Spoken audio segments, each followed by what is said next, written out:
묵상기도하심으로 새벽 예배를 시작하겠습니다.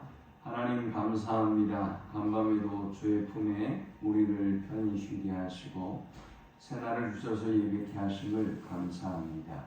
오늘 이 하루도 주님과 동행하는 하루가 되게 하시고 주님을 기쁘시게 하는 하루 되도록 인도하여 주옵소서. 우리가 가지고 온 모든 인생의 짐과 문제들은 주께서 담당해 주시고 세상에 줄 수 없는 참된 평강과 안식을 누리게 하여 주옵소서. 주님, 코로나로 인하여 하나님을 경외하는 마음이 이 땅에 충만하게 하시고 주를 온전히 섬기며 경배하는 인류가 되도록 인도하여 주옵소서. 우크라이나 사태를 주님 기억하시고 그 땅에 평화를 주시며 하나님의 살아계심을 경험하는 귀한 은혜가 임하게 하여 주옵소서. 또한 하나님, 동해의 화재로 인하여 고통 중에 있는 영혼들을 위로하시고 하나님의 새 역사와 새 은혜를 그들 가운데 부어 주옵소서. 하나님의 살아계심을 온 국민이 누릴 수 있도록 하나님 역사해 주옵소서. 예수님의 이름으로 기도합니다. 아멘. 찬송 200장 드리겠습니다. 달고 묘한 그 말씀, 생명의 말씀은 귀한 그 말씀 진실로 생명의 말씀이 나의 길과 믿음 밝히 보여주니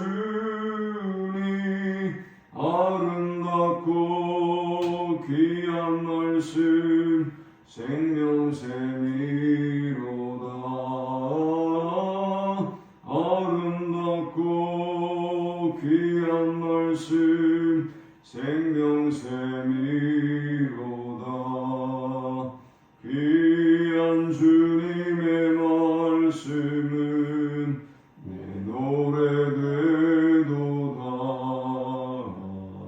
모든 사람을 살리는 생명의 말씀을 값도 없이 받아 생명길을 가니 아름답고 귀한 말씀 생명샘이로다.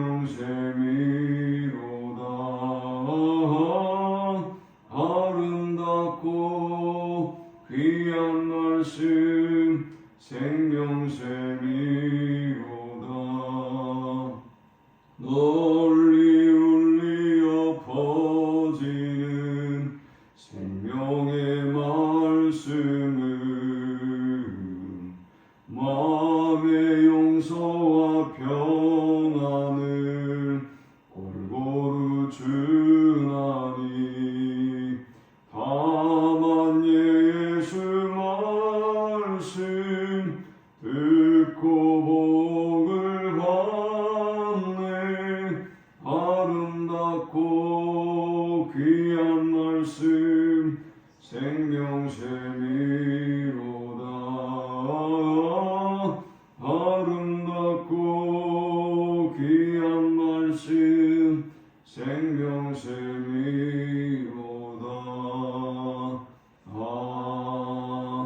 아멘. 오늘 이 시간에 주시는 살아계신 하나님의 말씀은 신약성경 누가복음 20장 1절에서 8절의 말씀입니다. 하루는 예수께서 성전의 백성을 가르치시며 복음을 전하실세 대제사장들과 서기관들이 장로들과 함께 가까이 가서 말하여 이르되 당신이 무슨 권위로 이런 일을 하는지 이 권위를 준 이가 누구인지 우리에게 말하라. 대답하여 이르시되 나도 한 말을 너희에게 물으리니 내게 말하라. 요한의 세례가 하늘로부터냐 사람으로부터냐? 그들이 서로 의논하여 이르되 만일 하늘로부터라 하면 어찌하여 그를 믿지 아니하였느냐 할 것이요 만일 사람으로부터라 하면 백성이 요한을 선지자로 인정하니 그들이 다 우리를 돌로 칠 것이라 하고 대답하되 어디서부터인지 알지 못하노라 하니 예수께서 이르시되 나도 무슨 권위로 이런 일을 하는지 너희에게 이르지 아니하리라 하시니라. 아멘. 예수께서 예루살렘에 입성하시고 예루살렘 성에 가까이 오셔서 그 성을 보시고 우셨습니다. 이유는 두 가지였습니다. 평화의 근원이신 예수님을 알아보지 못했다는 것입니다. 두 번째는 하나님께서 보살펴 주시는 그 은혜를 그들이 헤아리지 못했다라는 것입니다. 그러므로 말미암아 예루살렘 성에 임할 하나님의 진노의 심판을 바라보며 예수님은 우셨습니다. 자, 그리고 예수께서 예루살렘 성전에 들어가셔서 성전 정화 운동을 하셨습니다. 그리고 나서 사람들의 반응은 두 가지로 갈려지게 되었습니다. 누가복음 19장 47절에 보니까 예수께서 날마다 성전에서 가르치시니 대제사장들과 서기관들과 백성의 지도자들이 그를 죽이려고 꾀하되었습니다. 예수께서 성전에서 가르치시자 대제사장과 서기관들과 백성의 지도자들은 그를 죽이려고 했습니다. 또 48절에는 또 다른 반응이 있지요. 백성이 다 그에게 귀를 기울여 들으므로 어찌할 방도를 찾지 못하였더라 했습니다. 예수님의 권세 있는 가르치심에 백성들은 귀를 기울였고 또 그를 대적했던 대제사장, 서기관, 백성의 지도자들은 어찌할 방도를 찾지 못하고 있습니다. 오늘 본문 1절에 하루는 예수께서 성전에서 백성을 가르치시며 복음을 전하실세 대제사장들과 서기관들이 장로들과 함께 가까이 와서 말하여 이르되 당신이 무슨 권위로 이런 일을 하는지 이 권위를 준 이가 누구인지 우리에게 말하라 라고 했습니다. 여느 날처럼 또 예수님은 성전에서 말씀을 가르치셨고 여기에 대제사장, 서기관, 백성의 장로들이 와서 예수님의 권위에 대해서 묻습니다. 우리는 이 본문을 통해서 세 가지 영적 교훈을 묵상하고 함께 은혜를 나누려고 합니다. 이 본문이 주는 첫 번째 영적 교훈은 권위를 인정하지 않는 악한 마음은 불신을 낳는다라는 것입니다. 사실 지금 이들이 인정하지 않는 권위는 단순히 예수님의 권위입니다. 예수님은 무슨 지도자로서 훈련을 받은 것도 아니시고 그가 지금 저 변방의 갈릴리 사람이 예루살렘에 와서 뜬금없이 성전 정화 운동을 펼치고 그리고 또 강도의 구렬로 만들었다고 하고 하나님의 말씀을 가르치고 있으니 이건 정말 당연히 그 누구라도 의문을 제기할 수 있는 문제라고 할 수 있겠죠. 그들은 예수님의 권위를 인정할 수 없었고 예수님의 권위가 어디에서 비롯됐는지 물었습니다. 지금 그들은 단지 예수님의 권위만 인정하지 않는 듯 보입니다. 그런데 예수님은 그들에게 대답하지 아니하시고 세례 요한의 권위에 대해서 묻습니다.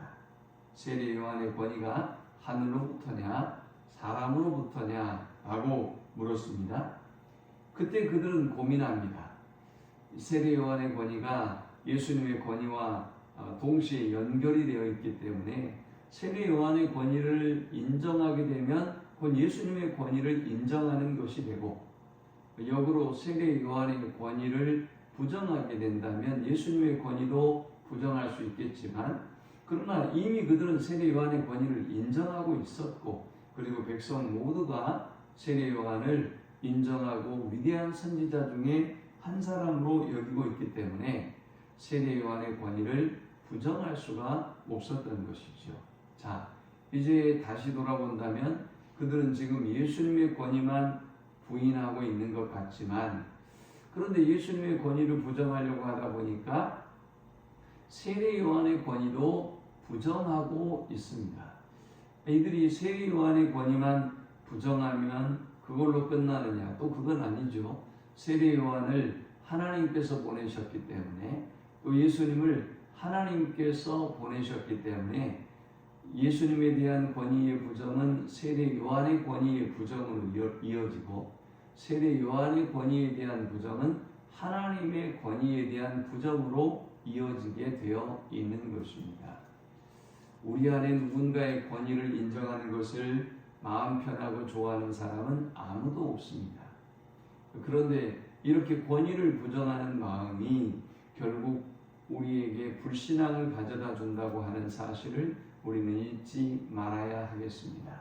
우리의 삶 속에 내 생활의 주인, 내 생명의 주인, 내 시간의 주인, 내 물질의 주인, 내 건강의 주인, 이 권위를 인정한다는 것이 우리가 살아가다 보면 쉽지 않다는 것을 볼 수 있습니다. 우리가 하나님의 권위를 늘 인정하고 그리고 하나님께 영광 돌리는 삶을 살아서 더욱더 믿음으로 하나님께 가까이 나아가는 우리 모두가 될 수 있기를 축원합니다. 19장 44절에도 그들이 하나님의 보살핌 받는 그 은혜의 날들을 잊지 못했단 말이죠. 주님은 그 사실을 안타까워하시고 예루살렘 도성의 심판과 하나님의 진노도 안타까워하셨던 것을 우리가 기억합니다. 두 번째 우리가 이 본문을 통해 얻을 수 있는 영적 교훈은 진리를 이익의 기준으로 판단하면 멸망에 이르게 된다라는 것입니다.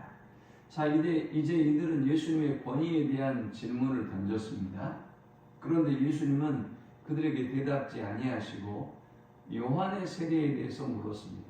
요한의 세례가 하늘로부터냐 사람으로부터냐 이렇게 물었더니 5절에 그들은 의논하기 시작합니다.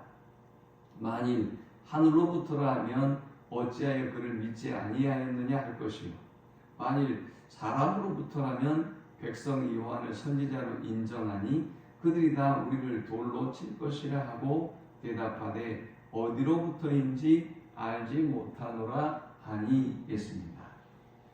그들이 세례 요한의 권위를 인정한다고 하는 것, 그것은 곧 예수님의 권위를 인정하는 것이죠. 세례 요한이 예수님에게 나는 신들매도 감당할 수 없나이다 라고 고백했습니다. 또 세례 요한은 예수님을 향해서 나는 물로 세례를 베풀지만 그는 성령으로 세례를 베푼다 라고 했습니다. 그들이 존경하고 그들이 이 권위를 인정하는 세례 요한은 오히려 예수님의 권위를 훨씬 더 높이고 인정했단 말이죠. 그래서 그들이 이제 의논하고 고민하기 시작합니다. 진리는 사실 의논하고 고민할 만한 문제가 아니죠. 진리는 수납하고 받아들여야 되는 것입니다.